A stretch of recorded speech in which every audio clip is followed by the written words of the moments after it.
Dharma talks by Mogok Sayadaw. No date noted. Dying, Saṁsāra and Nibbāna. Sayadaw delivered quite a few talks on Yamaka. Here are 3 talks of Sayadaw based on Yamaka Sutta. I had already translated some of them on Ven. Yamaka before. Therefore, here only translate some of the parts for contemplation. Closing square bracket. T1. Not understanding the Khandha process, that wrong view arises. The 5 mind moments also arose for the Buddha and Arahants at near death. For the worldlings, after the 5 mind moments and death consciousness arises. His death consciousness is Dukkha Sakka, and his birth consciousness is also Dukkha Sakka. Therefore, Dukkhas cease and continue to other Dukkhas if worldlings die.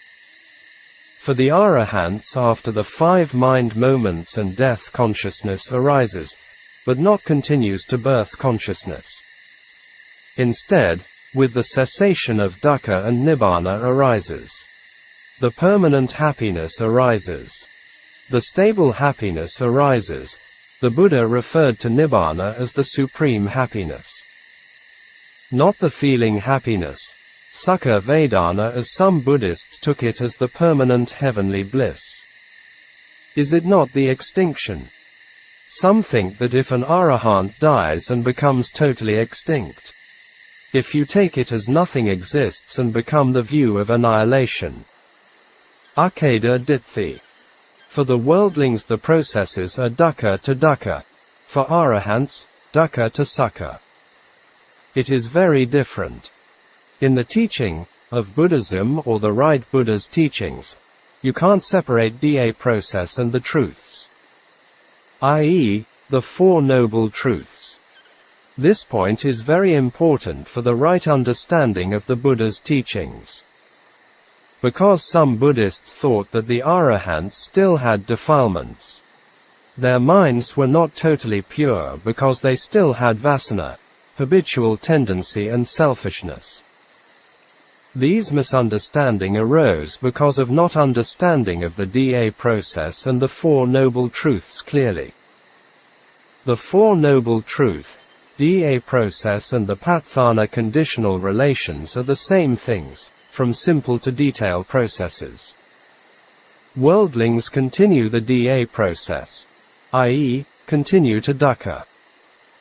Arahants cut off the DA processes, i.e., cut off Dukkha, and Sukha Nibbāna arises. Continued the Yamaka's story. After the Arahant dies, Dukkha Sakka ceases and Sukha Sakka arises, the arising of Nibbāna element. Without understanding of this point, that people don't want Nibbāna. This is one of the great problems of living beings. Because their bhava tanha was so strong that very difficult to let go of their craving, clinging and view on this point. Even the highest beings, the Brahma gods, have bhava tanha. Therefore, some Buddhists preferred Nibbāna to be atta. In Thailand, some monks belong to a Buddhist sect even teach people as Nibbāna is atta, and wanting to make it becomes a popular Buddhism.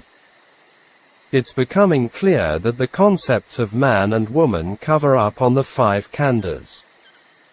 If you separate and analyze each one of the 5 khandhas, then an Arahant is only a sign board.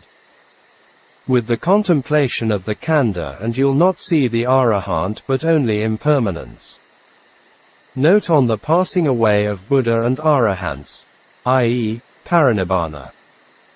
Sayadaw mentioned in his talk, for the Arahants, after the 5 mind moments and death consciousness arises, but not continues to birth consciousness. Instead, with the cessation of Dukkha, i.e., the Khandhas, and Nibbāna arises. The permanent happiness arises. Here a discussion problem arises from the point of Abhidhamma on the death consciousness of Buddha and Arahant. Some think that Buddha and Arahant passed away by inclining the mind towards Nibbāna element. This is not true. The object of rebirth consciousness, the object of bhavanga citas arise between the whole life process and the object of death consciousness are the same. All of them are bhavanga citas, and taking the same object of near past life, which was appearing during the dying process as a rebirth sign object. Not only the Buddha and Arahant, all beings are in the same way. This is natural procedure of the mind. In the Mahaparinibbāna Sutta, the great discourse on the total unbinding, it described the passing away of the Buddha as followed. The Buddha entered the first jhana, absorption state. Emerging from that, he entered the second jhana. Emerging from that, he entered the third jhana, up to the cessation of perception and feeling. From there, in the reverse order, the Buddha was descending to the first jhana successively, by entering and emerging. From the first jhana again, he successively entered the fourth jhana. Emerging from the fourth jhana, he immediately was totally unborn, i.e., passed away. What are the difference between Arahant, including the Buddha, and other beings, including the Aryas of Sotapanna to Anagami? The Arahant mind is totally pure without any defilement, Kilesa. There is no more conditions for the arising of rebirth consciousness. It is like the burning of a fire which needs fuel and fire for continuing to burn. Fuel is like the khandhas and fire like defilement, ignorance and craving.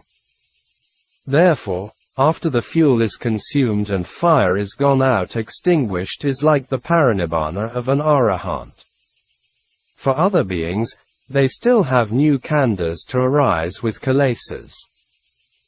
Mogok Sayadaw referred to the passing away of arahant as the extinction of fuel and the extinguishment of the fire as Nibbāna, Burmese short form for Nibbāna. There were some problems arose by some later Buddhists who postulated some views and ideas for some enlightened beings and their concepts of Nibbāna as different from the Buddha. These special enlightened beings were higher than Arahants and Pācceka Buddhas. These beings were living in special heavens and coming and going to the human world to help or save human beings according to their desire, like the avatars in Hinduism. This Atta Nibbāna is confusing people from the Buddha teaching in Nibbāna, which also anatta. Atta Nibbāna or Nirvana is similar to the Hindu moksha. Closing square bracket. T2. After dispelling ditthi, it is easy to enter the stream. There are 8 causes for identity view, Sakkaya ditthi, to arise. Talked about Ven. Tissa broke his legs for guarantee to the bandits who wanted to take his life. He practiced by separating Vedana was using the Anicca Nana. If you ask me, are the pains and aches caused by Vedana? You'll only see the arising and passing away. And it becomes Anicca and Magga.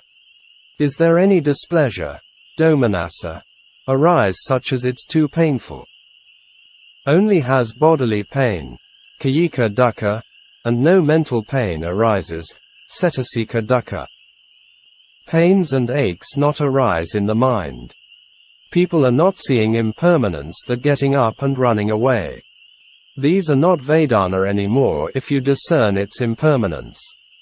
I.e., for the contemplative mind, Vedana becomes Anicca, that it only affects the physical body and not the mind. So ditthi, tanha and dosa do not come in. If not, with the repetition condition, asavanapakayo, it becomes increasing and you can't bear it. Even then, Tissa could contemplate and overcame the great pain struck with the stone meant it was not Vedana anymore. If an Arahant dies and it is not cutting off, and then what happened to him? Only dukkha not exists. With the exception of dukkha sakka ceases and nibbana arises, then nothing exists. Nibbāna is not permanent heavens for special beings as some Buddhists think. In the verse of Anicca Vata Sankhara, with the impermanence, Anicca, vanishes and the conditioned arises, Sankhara. Again the Sankhara ends up with Anicca. Vanishing is Anicca and arising is Sankhara. In this way Anicca and Sankhara are going on in turn. Pains, numbness and aches are Vedana. With the dissolution of them are Anicca. Because the Buddha taught, Viparinama Lakanam Dukkha Sakam, the characteristic of change is truth of suffering. Your dukkha is also known by animals, i.e., painful feeling. It can't realize the path and fruit. It is dukkha which abandons its intrinsic nature. You must discern this point. T3. In the Khandha all the conditioned phenomena are arising and vanishing with a blip, that even you can't put a tip of a needle inside them. It's in dukkha and nothing is attainable. The 5 khandhas are except in perishing, dissolution and nothing exists. Therefore, it's dukkha sakha. Doing the merits of dana and sila with the wishes of not wanting this khandha is good. If not, you'll get back dukkha. Someone is alive without knowing the truth is like animals. So don't live a life like a human beast. Discerning impermanence is knowing the truth. Continued Ven. Yamaka's story. Mind, body dharma arising are for dying. It dies after that. This is the dying disease arising and its death. Can you say it as my khandha, or it happens in accordance with the dharma nature? It happens in accordance with the dharma nature and not self, anatta. You just contemplate the impermanence. It'll enter the stream by itself. The first knowledge is turning towards rising and falling. After, if you don't want dukkha and nana, turns towards nibbāna. The yogi knows his own cessation of dukkha. It also had evidence. If no, I'll not talk about it. I.e., evidence of the suttas. King Milinda asked Ven. Nagasena how to contemplate and realize nibbāna. The process was the same as mentioned before. You'll ask me, does this physical body disappear? The yogi is seeing impermanence and not the body, hands and feet. With the continuous contemplation of impermanence, and nana becomes mature to the point of just only dukkha and not wanting. And then all the impermanence disappears. With this, the emptiness arises. Nibbāna arises in the knowledge. It means the defiled mind, Kilesa, creates the khandhas. People outside him see the khandha. But the yogi himself not sees it, i.e., his own body. Your duty is the contemplation of impermanence. And nibbāna arises by itself. When it's arising, how the yogi experiencing it? It's like pouring with 100 buckets of water and feeling coolness in the knowledge. Normally the khandha is burning with the fire of lust, anger and delusion. It could happen at any time if you're practicing hard without giving up. So don't doubt about it. It was like a sore on your hand, after it was cured and sukha left behind.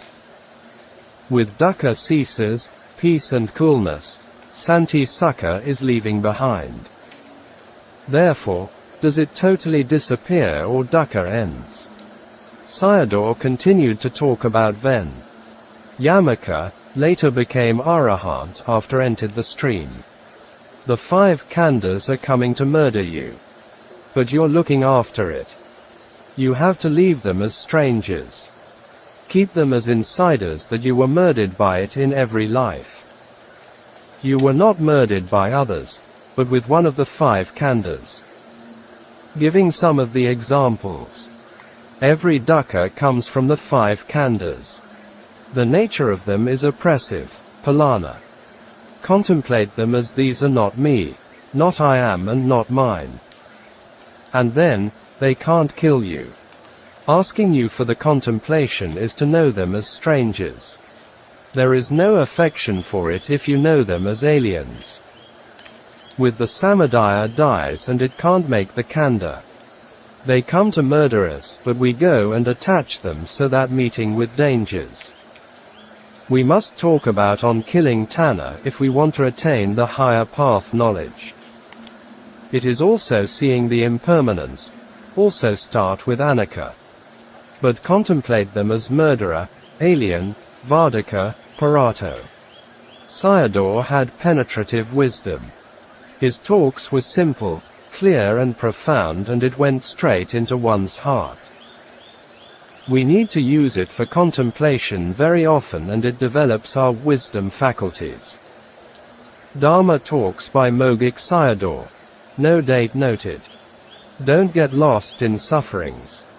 You all who want happiness are simply seeking for the world of beings, Satta Loka, and the world of planes, Akasa Loka. If you're praying for Satta Loka, that is praying for aging, sickness and death. Changing of Akasa Loka is also changing the places for burying the corpses, i.e., the 31 planes of existence. The conditioned world is also not good, i.e., Saṅkhāra Loka.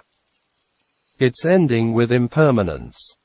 Formations are Saṅkhāra, i.e., the 5 Khandhas. Vanishing is Anicca. These are arising and vanishing. Therefore, you have to practice for the transcending of Saṅkhāra Loka. Saṅkhāra Loka is the world-worn, out-living beings. Saṅkhāra Loka is the most important one of the 3. Without it all living beings are in peace and supreme happiness.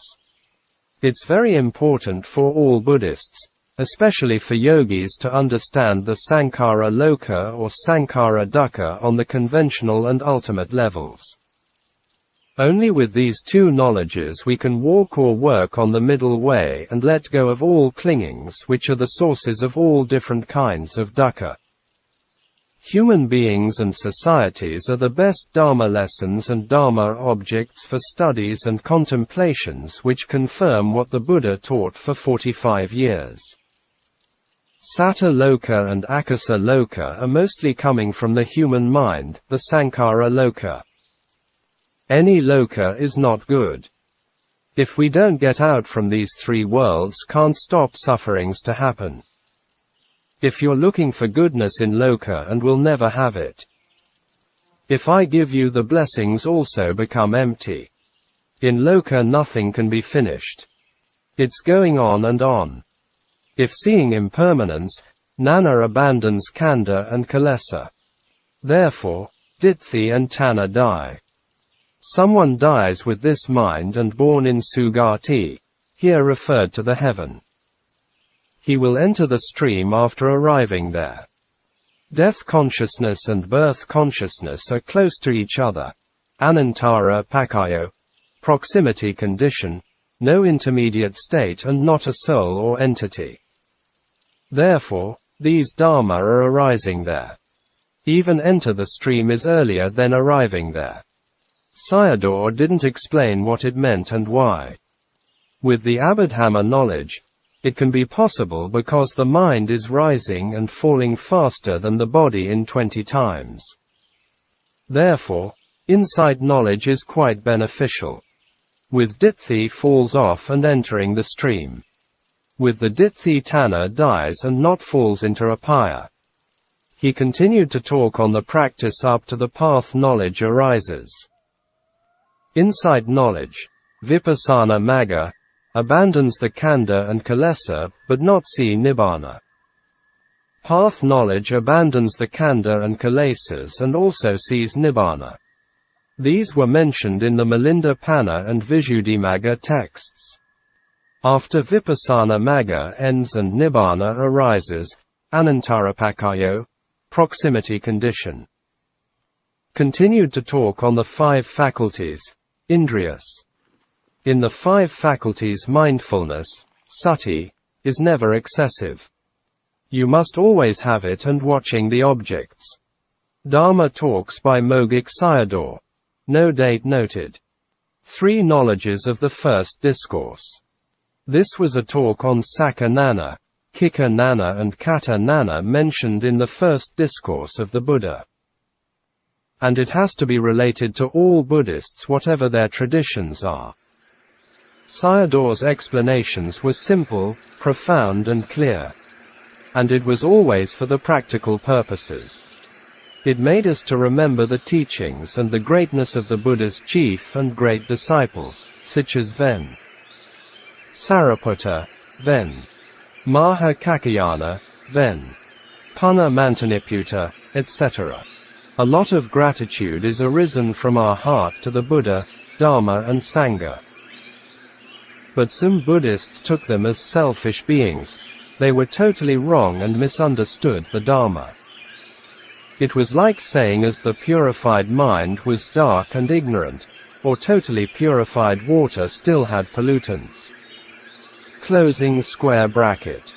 To know the truth, Sakka, is the most important. Others such as Dana, Sila, Samadhi and insight knowledge are supporting factors. A person doesn't know the truths only turning towards Dukkha. People are seeking things wrongly, even though the teachings on the truths do still exist. These wrong seeking are family matter, wealth, fame, etc. You all are encountering the great things. You have a good teacher who can teach Sakka Dharma. You have the Nana ear for listening. The Buddha Sasana still exists. You are still alive. You have the kammas to attain the path and fruit with these 4 points. To support his points, Sayadaw gave the simile of a blind turtle in the ocean and also mentioned the former 2 teachers of the Bodhisattva. I'll talk about it and let you know the truths. There are 3 knowledges. 1 Sakka Nana, knowledge of the truths. It's the lower level of the knowledge. 2 Kika Nana, the functional knowledge.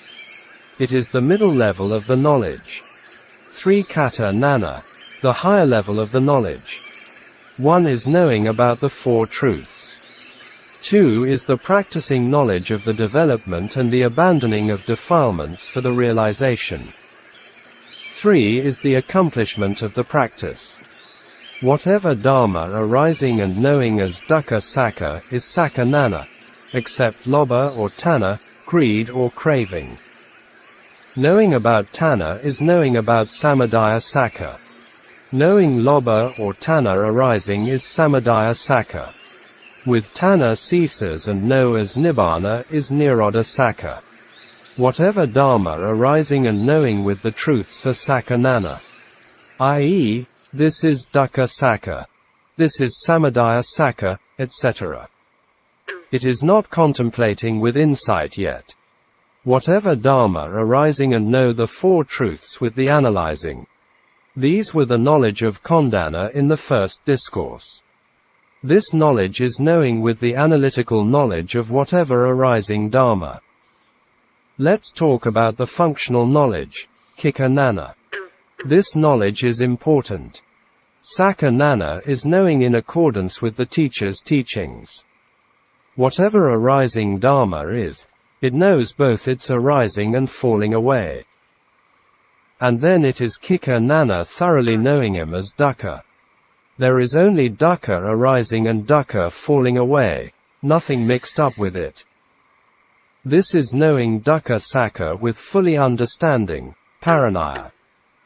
The impermanence of Dukkha is the function of Dharma and knowing about it. The function of knowledge Kika Nana is practical knowledge. Sakka Nana is normal knowledge. Kika Nana is penetrative knowledge. Whatever arising in the Khandha thoroughly knowing as except Dukkha and nothing exists, is Kika Nana. Khandha is always telling about its function. But you don't connect them with Nana. Therefore, you don't get Kika Nana. You must have to connect with it. Every day it'll tell you the uncountable functions. You attain the uncountable kika nana if you're connecting with it every time. For example, from the carcass of the putrid cow, whichever part you cut it with the knife and only get the putrid meat. It was quite a strange simile, but it touched the point. Whichever part of the human body is beautiful. It's only foul and loathsome, giving us a lot of troubles and sufferings. So Sayadaw translated dukkha as disgusting and useless. Duk equals disgusting, ka equals useless. In the same way, whatever the Khandha is showing you, it's with only dukkha, and not showing you as sukha. Dharma Talks by Mogok Sayadaw. No date noted. Instruction on dying. When you all were young and with ignorance had done foolish things before.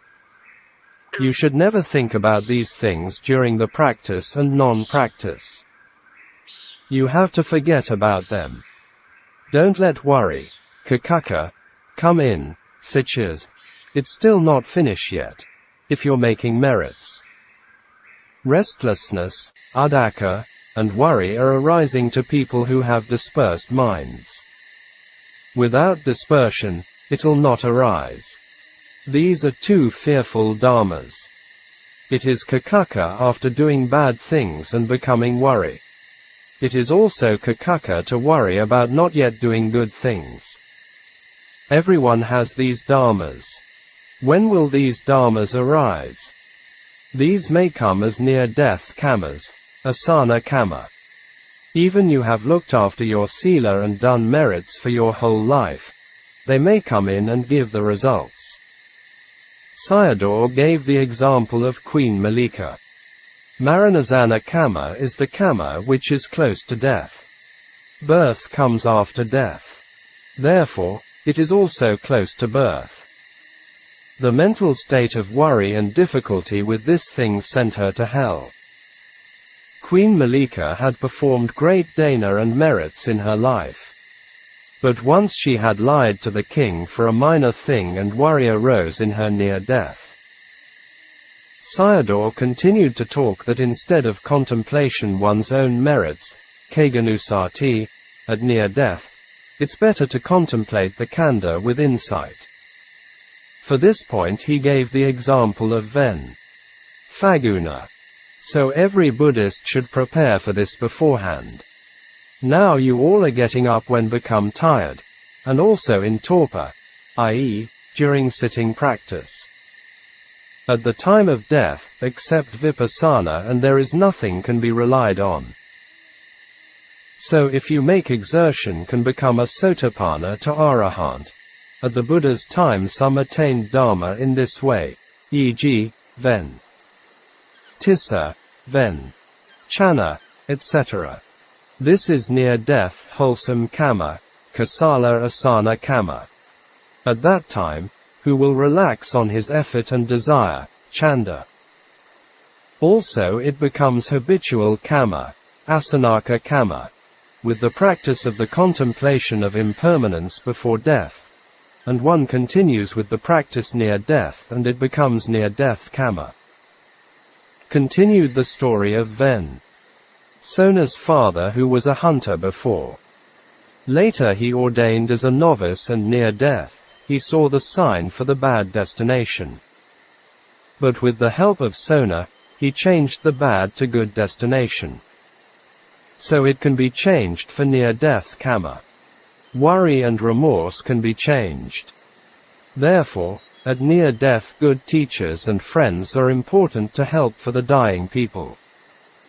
The best way is changing by oneself with the contemplation of impermanence. So practice is important for the preparation because of the uncertainty of the dying moments. Told another story of Ven. Tissa and his new robes. This was one's belongings tormenting oneself. The Buddha had mentioned that it was frightening for foolish people having wealth and fortunes. Without these things, it was better for them.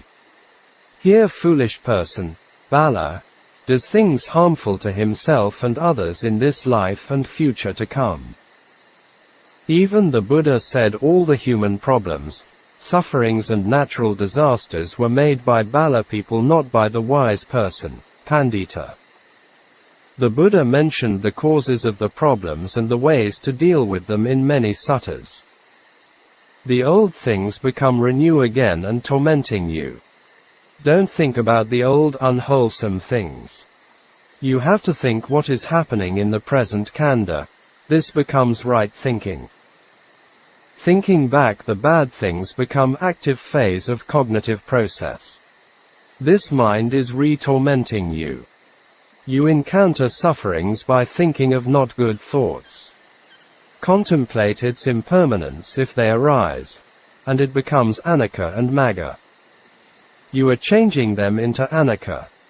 Queen Malika and Ven Tissa were not changing them in this way that fell into hell and became a louse. Continue with the vipassana practice, also make it not arises. Contemplate its impermanence if they come in and it becomes maggas and no need to fear about it. It becomes vipassana and also a good change. You will fall into bad destinations if you don't know how to die, whereas will go to good destinations and Nibbāna if you know how to die. I am teaching you to Nibbāna with the worry and remorse dharmas. In another way, I am teaching you how to die. Restlessness, uddhaka, arises and you think that the mind is running away. The mind doesn't go anywhere. It's only aiming at the object, i.e., thoughts, dhamarams. Like a telescopic mirror aiming far away. Restlessness arises at the heart, base, hadaya vathu, and it may be aimed at the faraway object. Restlessness arises at the heart base and falls away at the same spot. Don't contemplate at the object, but at the place which arises. Turning your mind towards the heart base where it arises and falls away. If you take the mind as running away is the view of eternalism, sasata ditthi. It's the same view as the soul, life goes out. The view of the existence of a soul is a great problem. Even still many Buddhists are thinking in this way, and including some Buddhist monks. What a pity it is! Exclamation mark.